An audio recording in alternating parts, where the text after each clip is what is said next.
Bismillahirrahmanirrahim. Assalamualaikum warahmatullahi wabarakatuh.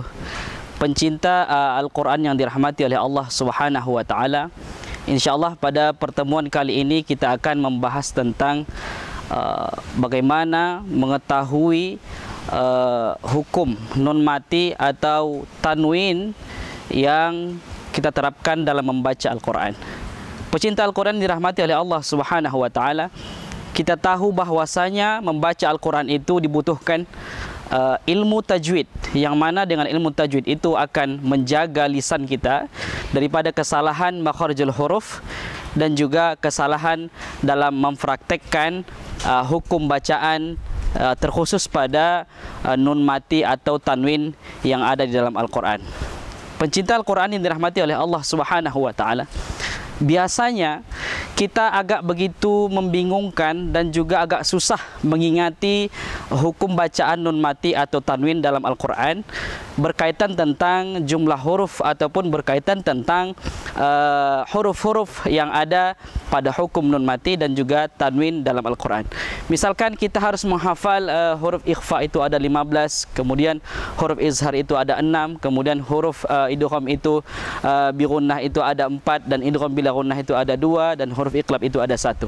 Namun selama ini kita susah untuk mengingati itu karena tidak ada metode yang mudah untuk kita ingat dalam mengingat khususnya huruf-huruf yang ada pada hukum bacaan nun mati atau tanwin tersebut.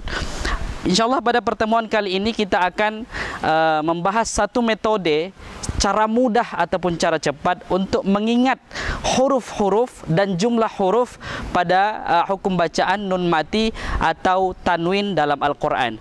Kita mengingatnya dengan metodenya, salah satu yang kita mudah dan sangat mudahlah untuk kita mengingatnya adalah dengan metode matematika.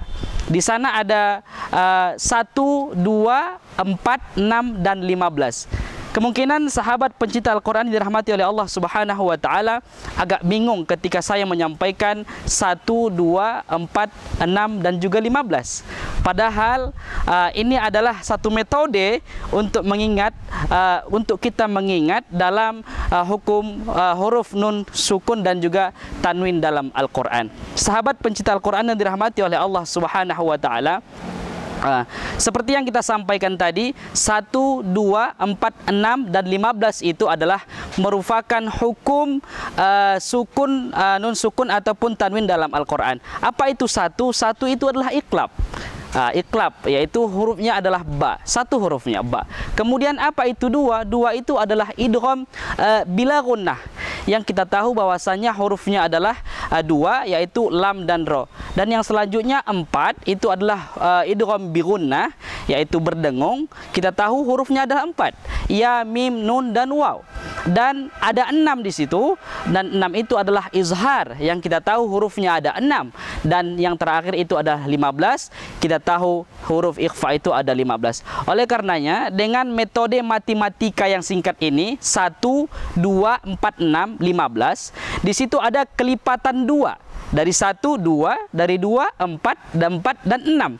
Sehingga 1, 2, 4, 6, yang terakhir itu adalah 15. Cara mudah untuk mengingatinya, pemirsa dan pecinta Al-Quran dirahmati oleh Allah Subhanahu wa Ta'ala, adalah 1, 2, 4, 6, iqlab, kemudian idgham bila gunnah, idgham bi gunnah, kemudian izhar. Kemudian cara mengingat ikhfa itu, biasanya kita menghafal 15 huruf ikhfa daripada ta, sa, itu sangat susah.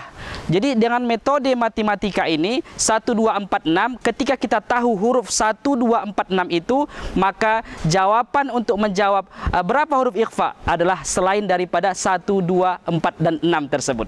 Jadi lebih memudahkan untuk kita. Yang perlu kita hafal itu adalah huruf 1, yaitu iqlab, 2 adalah idgham bila gunnah, 4 adalah idgham bi gunnah, dan 6 adalah izhar. Selain daripada 1, 2, 4, 6 itu adalah tergolong kepada huruf ikhfa. Pecinta Quran yang dirahmati oleh Allah Subhanahu wa Ta'ala, mudah-mudahan metode matematika kita ini dalam mengingat jumlah huruf dan huruf dalam menentukan hukum nun mati atau tanwin dalam Al-Quran bisa mempermudah kita dan mudah untuk kita praktekkan dalam membaca Al-Quran dengan baik dan benar. Sekian, terima kasih. Assalamualaikum warahmatullahi wabarakatuh.